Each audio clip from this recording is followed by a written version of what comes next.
Today, we believe we have reached the pinnacle of engineering. Steel giants cross the oceans and skyscrapers touch the clouds.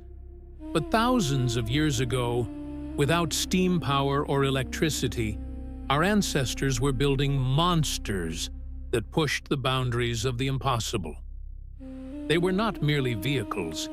They were the floating, walking proof of imperial egos, the horrors of war and human genius. Ships that housed temples, towers that swallowed cities, and wooden mountains that conquered the oceans. In this documentary, we step onto the decks of 7 mega-vehicles of the ancient world that leave even modern engineers in awe.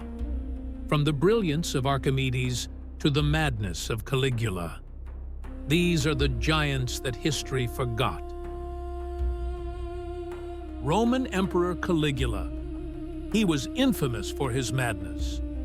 But his greatest extravagance was not found on land. It was hidden within a volcanic crater, Lake Nemi. There, he commissioned the construction of 2 colossal vessels, not for travel, but for pure decadent pleasure. These were not mere ships, they were floating palaces. On their decks stood real fruit orchards, heated baths, intricate mosaic floors, and temples adorned with marble columns. For centuries, they were dismissed as a legend. However, in the 1930s, when Mussolini drained the lake, these giants emerged from the mud remarkably intact.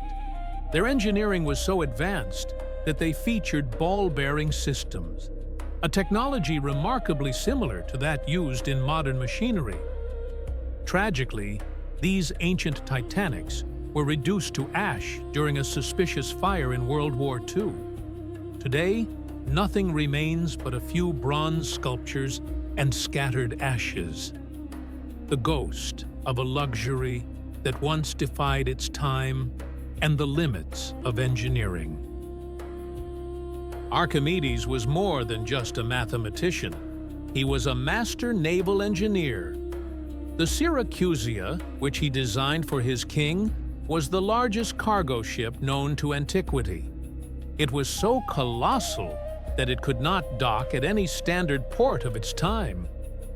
It performed only a single voyage, a journey to Alexandria, to be presented as a grand gift to the Pharaoh of Egypt. Within its massive hull, it housed a library, a temple dedicated to Aphrodite, a gymnasium, and had the capacity to carry 2,000 tons of cargo. At the time, keeping a wooden structure of such magnitude from taking on water and sinking was deemed impossible. But Archimedes invented his famous screw system to pump out the water and keep the ship dry. The Syracusia was the ancient ancestor of the Titanic, but its downfall wasn't an iceberg. It was a world that simply had no port large enough to hold it. Egypt, 200 BC Ptolemy IV, was consumed by an obsession to possess the mightiest. The result of this ambition was the Tessarakonteres, the largest human-powered vessel humanity has ever seen. It was a catamaran, featuring a double hull, and it required a staggering 4,000 oarsmen just to set it in motion. Beyond its massive rowing crew, its decks could carry an additional 3,000 soldiers. While some historians argue that this was merely a showpiece that could barely navigate out of the harbor, consider the sheer scale of the operation. To have 4,000 people rowing in perfect unison without clashing a single oar required a level of coordination that borders on the impossible. It was more than a ship. It was the ancient world's greatest human organizational feat, and its most daunting logistical nightmare. The dawn of the 15th century.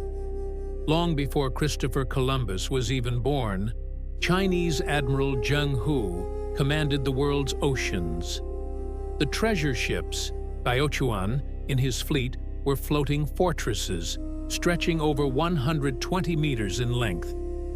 In comparison, Columbus's flagship would have looked like a mere rowboat alongside these giants. These vessels reached as far as the shores of Africa, returning with giraffes and precious gemstones for the emperor. The technology of these nine-masted behemoths was centuries ahead of its time, featuring advanced watertight bulkheads, a design that made them nearly unsinkable.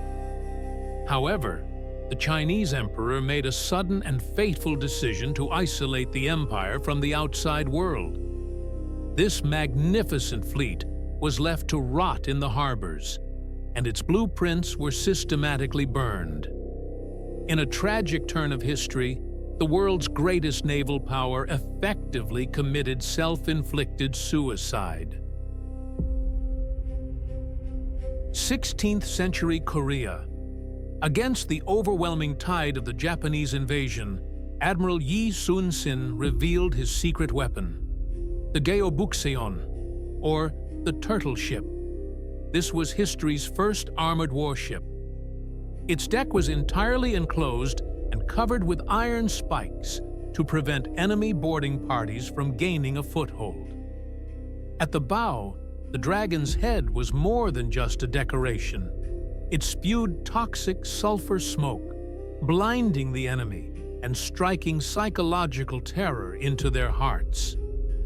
Under the command of Admiral Yi, these sea tanks decimated the vastly superior Japanese Navy, time and time again, never losing a single battle.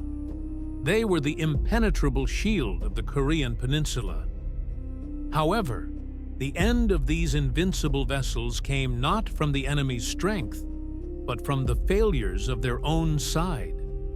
When Admiral Yi was stripped of his rank and replaced by an incompetent commander, the Japanese fleet caught these ships vulnerable at the Battle of Chilcheoliang.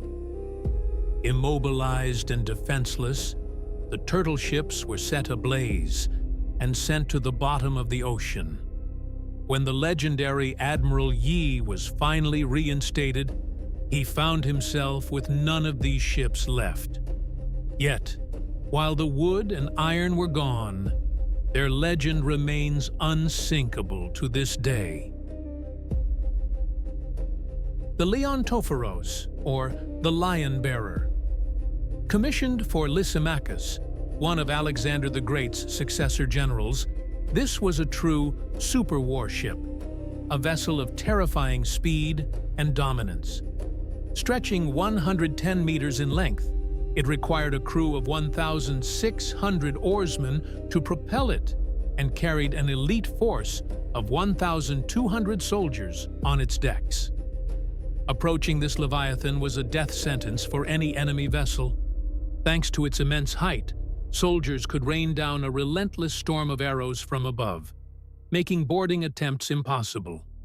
It was arguably the largest and most practical warship the seas had ever witnessed, remaining undefeated in every naval engagement it entered. What, then, was the end of this invincible giant? No enemy fleet could send it to the bottom. Instead, it was brought down by economics, when its owner, King Lysimachus, was killed in a land battle. The new rulers who seized the ship could not sustain the staggering wages of 1,600 rowers, or the astronomical costs of its upkeep. The most feared ship of the ancient world was left to rot in a silent harbor. Eventually, it was dismantled and sold off as mere scrap timber. A titan that once ruled the waves ended its life as planks of wood, its glory buried by the weight of its own ambition. Vikings, the nightmare of Europe. What made them so fearsome was not merely their axes, but their vessels, the Drakkar. These ships were masterpieces of engineering. Their hulls were constructed with a unique flexibility, allowing the ship to bend with the violent waves of the open sea rather than splintering under the pressure. They were sturdy enough to cross the Atlantic, yet light enough to navigate shallow rivers, allowing them to strike deep inland. Without a compass, they used crystals known as sunstones to locate the sun and find their way even on the cloudiest days. Thanks to this technology, they set foot in America 500 years before Columbus. So, what happened to these terrifying fleets?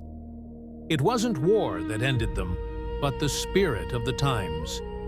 As the Viking Age drew to a close, raiders transformed into traders. The swift and slender drakars were replaced by cumbersome merchant ships designed to carry heavy cargo rather than warriors. Yet, the Vikings were so enamored with their ships that they chose to spend eternity within them. They placed their kings and queens inside these vessels and buried them in the earth.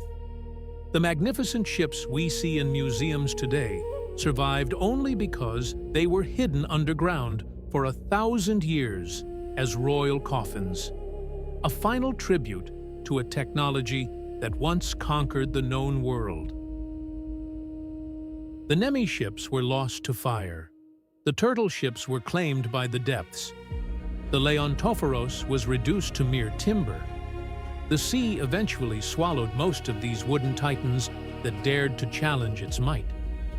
Yet, they proved a profound truth, that even the impossible can be made to float. The steel giants that roam our oceans today float upon the courage and the enduring legacy of these ancient engineers. History records not just the victors, but those who dared to push the boundaries of human achievement. On which of these legendary decks would you have wanted to stand and defy the tides? Let's discuss in the comments below. See you in our next file.